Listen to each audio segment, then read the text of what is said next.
All right, guys, so now we want to be able to deal with the actual contacts in the database, the specific user's contacts. And I don't know what your database looks like. If you've been following along, you probably have some contacts in your database. What I'm going to do is just completely delete my contacts collection here because I want to start from scratch. I'm going to keep my users. So my users, I have John Doe and Sam Smith, although, you know, if you don't have any users here, just go ahead and register. If you're following along, you should be able to register with your application. So I'm going to go ahead and log in with, let's log in with John Doe.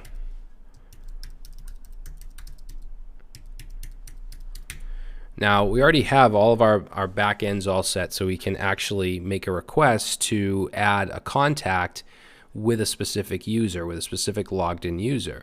So I think what I want to do first is make it so that we can actually add a contact to our database.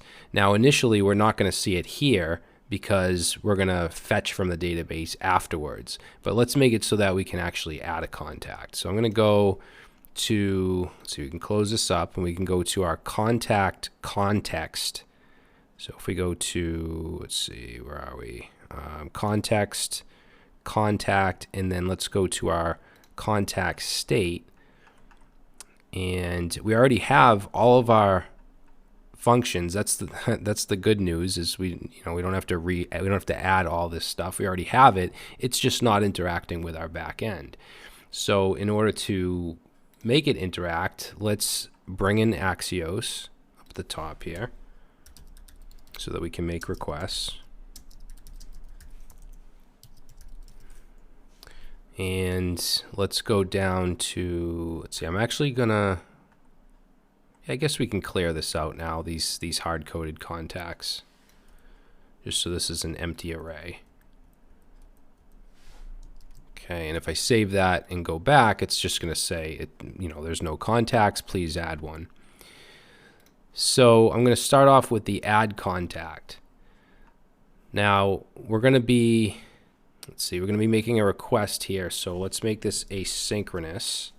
And we no longer need this UUID. This is just to generate a dummy ID. Remember, MongoDB actually gives you an ID. So we can get rid of this from up here now.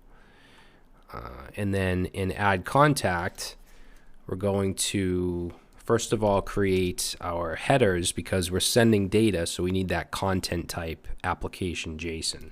So let's say config equals, and then headers, let's see, headers is going to be content type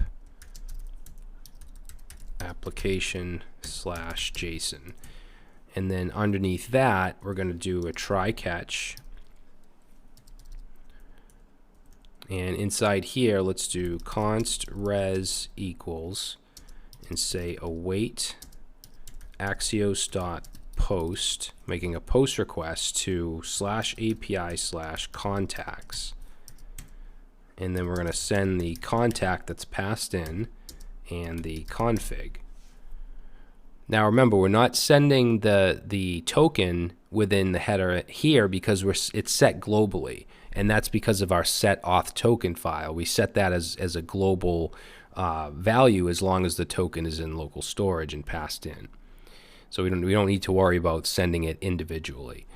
Once we do this, I'm going to take this dispatch that we have here and put that here.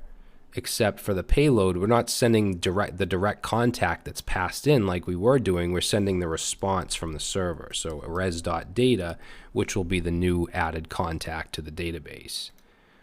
Okay, and then for the error here, let's do a dispatch, and we're going to dispatch a type of contact error, which did I bring in? I don't think I brought that in. We're going to do contact error. We just like to have this on 2 lines like that. Okay, so contact error,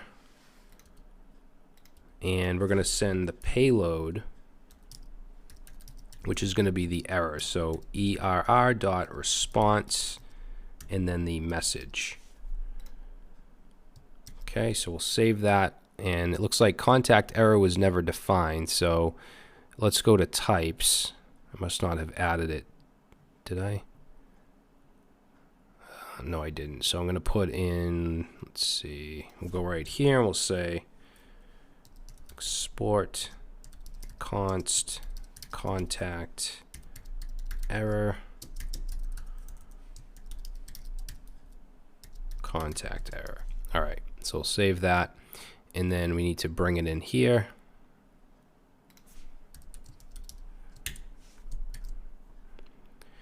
So now we need to handle these inside of our reducer. Now we already have, if we look in contact reducer, we already have this stuff, right? We have add contact, and we're not going to change any of this add contact because the payload is still the contact we want to add, except now it's coming from our back end as opposed to just, you know, the parameter that we passed in.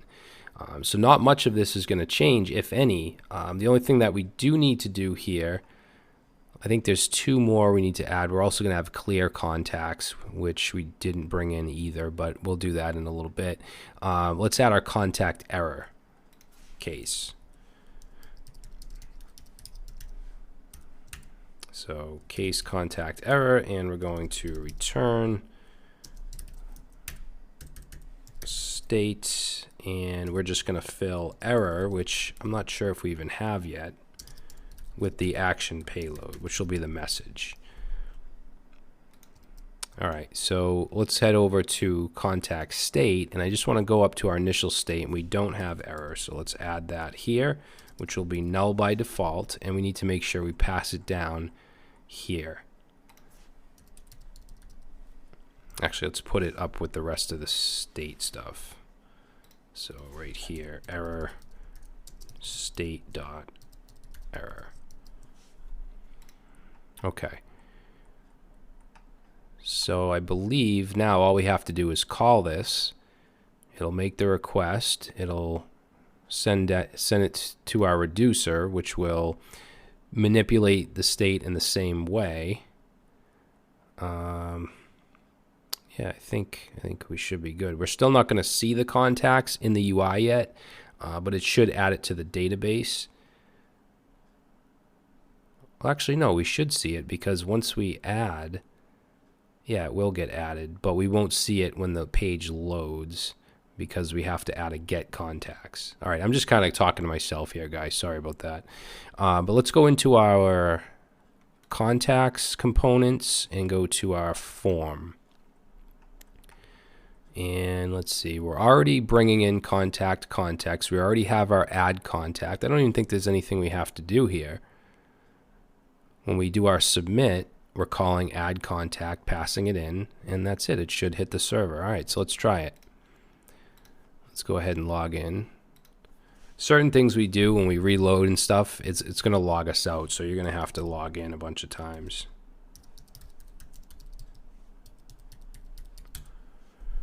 Okay, so let's go ahead and try this. We'll do, I don't know, Mary Smith, maybe that's his wife. Mary at Gmail. Personal add. Okay, so we're just getting this error of each child should have a unique key. Don't worry about that. We'll fix that.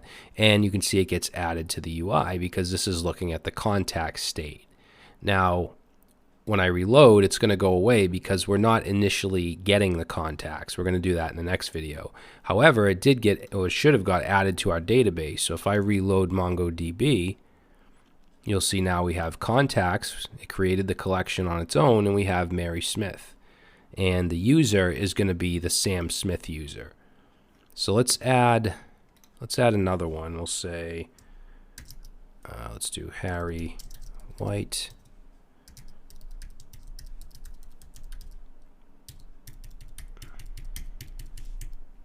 And we'll say professional add. So we're going to see it initially here, but it's going to disappear when we reload.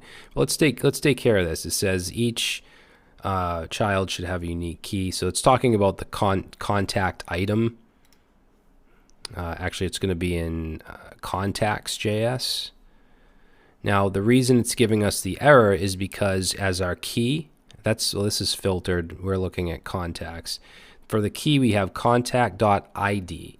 Now, if you remember MongoDB, actually, I'll just show you real quick. MongoDB has an underscore ID. So there is no .id. What we have to do is just simply change both of these to ._id. And we'll have to do this in a couple different places, including the reducer. So let's save that, and now we won't get that error anymore. All right, so we know that we can now add a contact to our database through our application. In the next video, we're going to make it so that our contacts actually show up here when the page is loaded.